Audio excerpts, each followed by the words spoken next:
আসসালামু আলাইকুম রহমতুল্লাহ সবাইকে। আশা করি সবাই ভালো আছেন। গত ভিডিওতে আমরা দেখেছিলাম ন্যানো টেক্সট এডিটরের মাধ্যমে কিভাবে আমরা ফাইলের মধ্যে লেখালেখি করতে পারি। এই ভিডিওতে আমরা দেখব কিভাবে একটা ফাইল এবং ডিরেক্টরি অন্য একটা ডিফারেন্ট ডিরেক্টরিতে কিভাবে কপি এবং মুভ করতে পারি। এর সাথে আমরা আরেকটি বিষয় দেখব, সেটা হলো ফাইল এবং ডিরেক্টরির নাম কিভাবে রিনেম করতে পারি। তো চলুন শুরু করা যাক। তো আমি আমার টার্মিনালে চলে যাই। যাওয়ার পরে আমি সিম্পলি যে কাজটা করব, আগে এখানে এটাকে লিস্ট করে নিই। লিস্ট করার পরে আমি দেখতে পারতেছি আগে থেকে কিছু ফাইলস আমি এখানে ক্রিয়েট করে রেখেছিলাম।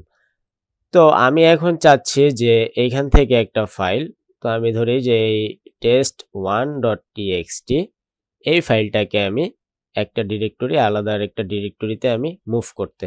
তো আমি একটা ডিরেক্টরি ক্রিয়েট করে নিই, এখানে নোটস নামে একটা ডিরেক্টরি ক্রিয়েট করে নিই, আবার লিস্ট করি।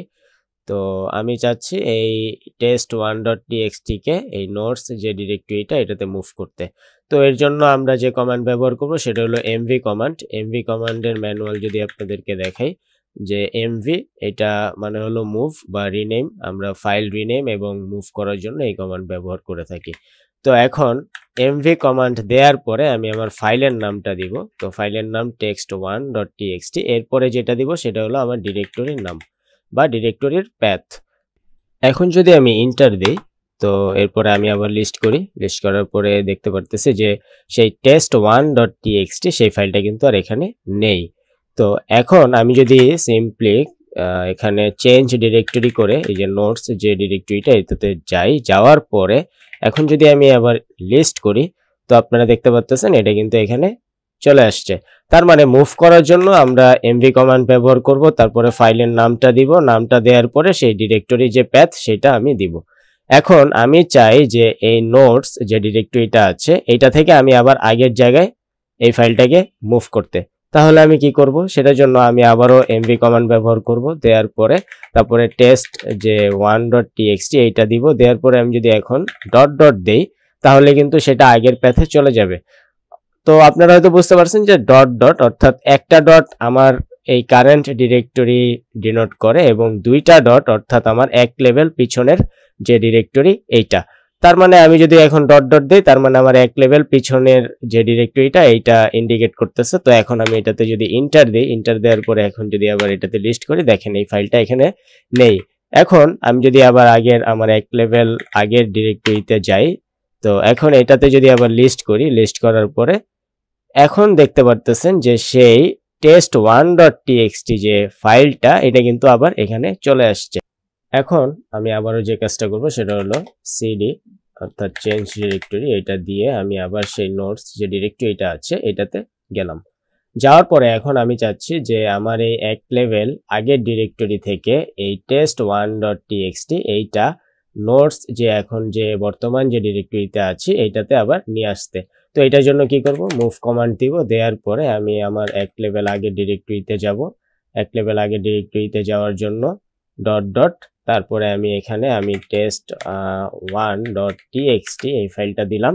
দেওয়ার পরে কারেন্ট ডিরেক্টরি অর্থাৎ একটা ডট মানে আমার কারেন্ট ডিরেক্টরি ডিনোট করতেছে। এখন যদি আমি ইন্টার দিই, এবার যদি আমি এটাতে লিস্ট করি, দেখেন test1.txt এটা কিন্তু এখানে চলে আসছে। তার মানে আমি মুভ কমান্ডের আবার রিক্যাপ করি বিষয়টা। প্রথমে আমার মুভ কমান্ড দিব, দেওয়ার পরে আমি আমার ফাইল নেম দিব, দেওয়ার পরে আমার ডিরেক্টরি প্যাথ অর্থাৎ একটা কিছু যদি আমি মুভ করতে চাই সেটা ফাইল নেম বা ডিরেক্টরি নেম আমি যদি এখানে দেই, তারপরে সেই কোন ডিরেক্টরি প্যাথে আমি সেটাকে রাখতে চাই সেই ডিরেক্টরি প্যাথ এখানে দিয়ে দিব। তাহলে সেই ফাইলটা বা ডিরেক্টরিটা সেই প্যাথে মুভ হয়ে যাবে। তো এই ছিল মূলত মুভ কমান্ড দিয়ে আমরা কিভাবে মুভ করতে পারি। এখন আমরা যে বিষয়টা দেখব সেটা হলো মুভ কমান্ড দিয়ে আমরা কিভাবে একটা ফাইল রিনেম করব। তো আমি এটাকে লিস্ট করে দিই। তো আমি চাচ্ছি যে এই test1.txt এইটাকে আমি রিনেম করতে। তো এটার জন্য আমি সিম্পলি মুভ কমান্ড ব্যবহার করব, তারপরে test1.txt এই ফাইলটা দিব। দেওয়ার পরে আমি যে নামে রিনেম করতে চাই সেই নামটা দিব।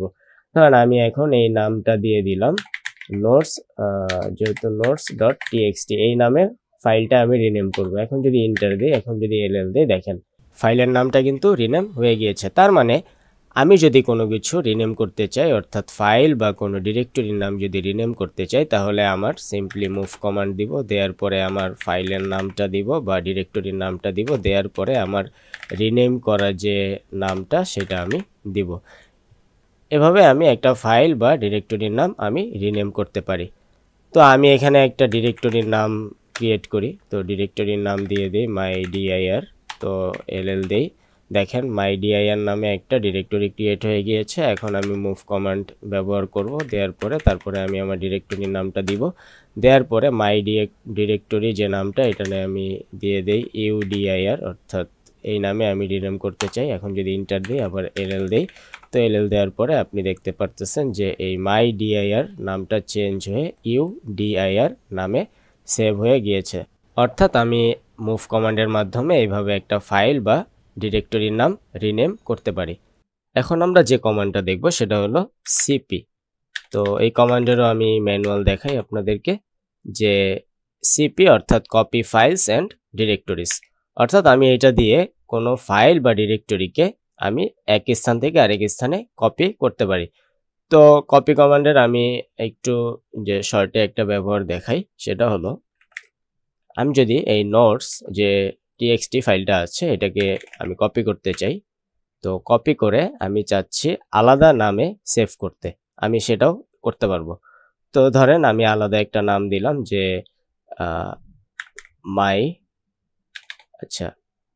ytname.txt। তো এখন আমি একটু আপনাদেরকে ক্যাট কমান্ডের মাধ্যমে আমি এই নোটস যে ফাইলটা আছে এটার মধ্যে কি আছে একটু দেখাই, যে আমার ইউটিউব চ্যানেলের নামটা এখানে দেয়া আছে। তো আমি কপি কমান্ডের মাধ্যমে যখন কপি করে আরেকটা ফাইল ক্রিয়েট করলাম, তো এটা যদি আমি দেখাই, যে দেখেন ytname.txt একটা ফাইল কিন্তু এখানে ক্রিয়েট হয়ে গিয়েছে। আমি কপি কমান্ডের মাধ্যমে এই notes.txt এই ফাইলটাকে আমি আরেকটা নামে কপি করে আরেকটা ফাইলের মধ্যে রাখছি। তো এইটা যদি আমি দেখি, যে এইটাকেও যদি ক্যাট কমান্ডে দেখেন সেম যে লেখা ছিল, লেখা পুরোপুরি সেম আছে, শুধু এখানে আমি নামটা আলাদা হয়ে গিয়েছে। অর্থাৎ নামটা রিনেম হয়ে আলাদা একটা ফাইলে এই সেম কন্টেন্টটি কপি, আরেকটা কপি ফাইল এখানে ক্রিয়েট হয়ে গিয়েছে। তো আমরা চাইলে এভাবে মুভ কমান্ড যেভাবে আমি ব্যবহার করে, মুভ কমান্ডের পরে আমি ফাইলের নাম দিয়েছিলাম, এরপরে আমি আমার ডিরেক্টরির নাম দিয়েছিলাম, অর্থাৎ আমার মুভ কমান্ড ব্যবহারের পরে আমি ফাইলের নাম তারপর ডিরেক্টরির নাম, অর্থাৎ এই ফাইলটা এই ডিরেক্টরিতে মুভ করব। তো এই সেম ভাবে আমরা এখানে যদি শুধু সিপি কমান্ড অর্থাৎ কপি কমান্ড এটা দিয়ে দিলে আমার সেই ফাইলটা মুভ হবে না, কপি হয়ে যাবে আরেকটা। তো এভাবে আমরা ফাইল কপি করতে পারি। তো ভিডিও শেষ করার আগে আমি পুরো বিষয়টিকে আবার রিক্যাপ করতেছি, সেটা হলো আমরা মুভ কমান্ড ব্যবহার করে, ধরেন মুভ কমান্ডের পরে ফাইলের নামটা দিব, নামটা দেওয়ার পরে আমি যে ডিরেক্টরি প্যাথে আমি ফাইলটাকে মুভ করতে চাই সেই ডিরেক্টরি প্যাথ দিব, এবং এরপরে আমি যদি কোনো কিছু কপি করতে চাই তাহলে কপি করার জন্য আমি সেম ভাবে আমার ফাইলের নামটা দিব বা ডিরেক্টরির নামটা দিব, দেওয়ার পরে আমি ডিরেক্টরির প্যাথ সিলেক্ট করে দিব।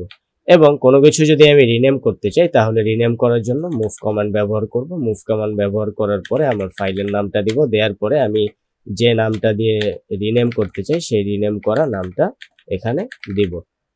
তো এই ছিল আসলে আজকের ভিডিওর মূল বিষয়গুলো, যে আমরা কিভাবে একটা ফাইলকে কপি করতে পারি, একটা জায়গা থেকে আরেকটা জায়গায় মুভ করতে পারি, এবং একটা ফাইলকে আমরা বা ডিরেক্টরিকে আমরা কিভাবে রিনেম করতে পারি।